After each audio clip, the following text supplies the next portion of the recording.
Ari, what are your plans for New Year's Eve? Do you know yet? Probably going to stay in and catch a flick. Bill? I'm going to be there with them. I'm going to be tearing it up. Ohio State will be in New Orleans for New Year's Eve, and we will be there with the Buckeyes. Doug Maurice, Ari Wasserman, Bill Landis. Ohio State's in the playoff. They will be playing number 1 seed Alabama, Ohio State the number 4 seed, meeting in the Sugar Bowl on New Year's Day. Guys, this has happened. I don't think we're shocked given what we thought last night after Ohio State demolished Wisconsin. It certainly wasn't a sure thing, although the committee did say it was decisive that Ohio State got the 4 spot. But as we stand here in this world where you have basically a dream 4-team playoff in terms of ratings and interest and all these things, with basically the 4 best programs of the past couple years in this playoff. Bill, what is this sort of, what have we learned? What did we learn about the Buckeyes, maybe that they somehow reached this point? And what did we learn about how this playoff might work, looking at the 4 teams that got in the first time around? You know, Urban Meyer today talked about the inclusiveness, I guess, of this whole system. And I guess that's what's shown to me the most is the fact that Ohio State stumbled early and didn't look great early on, but built a collective body of work that kind of built up through the season and culminated with probably, I mean, you can argue that Michigan State was their best game of the year, but I think the game last night against Wisconsin has a pretty fair argument in that as well. So I think that's what you take, or just, I guess the flip side of it could be, too, that the committee was put in a really tough position to pick between Ohio State, Baylor, and TCU, and just kind of took the easy way out by leaving the Big 12 out and sliding Ohio State in. So I don't want to be a pessimist, so I won't say that's what I learned. I'll say that I learned that they take the whole body of work into account, and Ohio State proved that it got better each week and showed how good of a complete team it is by winning with Cardale Jones at quarterback. You know, I do think that it's basically what they want to do. You know, like there's all these parameters out there, but in the end, in a situation like this, you can sort of rationalize anything. And I do think in the end, they wanted to put in the best teams, which is different than the most deserving teams. And Ohio State, in the end, and the committee chairman said this, they sort of wiped out the Virginia Tech loss with the way they played. And I think playing well at the end of the year, playing very well in your last game, you know, certainly did matter.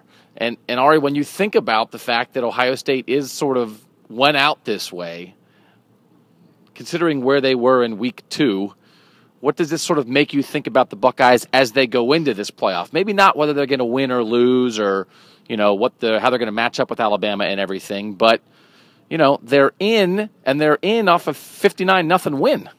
Tearing it up. Is that what the kids say? I don't know. Maybe they did in 1988.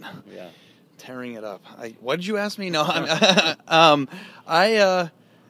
you know what I think is crazy, and the thing that I pulled from it is that, like, I think Ohio State being in this position is going to be really regular, and I think that because I think the Big Ten Conference is only going to hold them back so much, because as long as they have 1 or 2 marquee wins, that'll be enough, even if they do stumble early.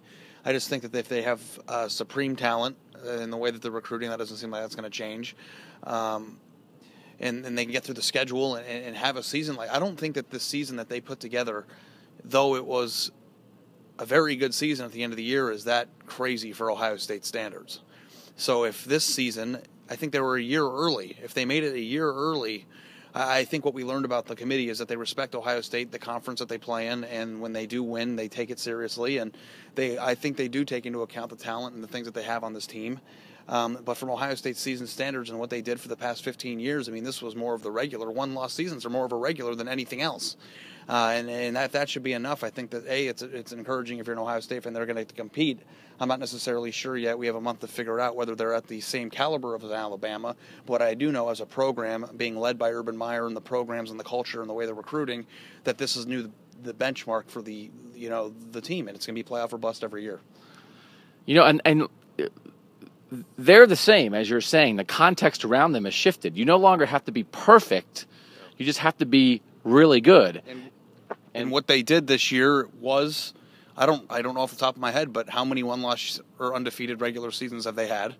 It seems like this is more of the normal type of season. 1 blister, 1 bump. Right.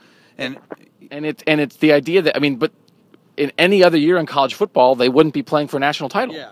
You know, I mean, I asked Urban Meyer about that. You know, we sort of asked him abstractly about the BCS and the playoff in the past. And it's like, well, what do you think of the playoff now? And I thought he might say, well, you know, now I love it. Because you have a team that they seem to believe in, that they say great things about, that has a shot. That last year, if this was the system of every other year, Ohio State would have had a very good year, would be a great comeback story, and they'd be going to the Rose Bowl with no chance to win a national title. And everybody would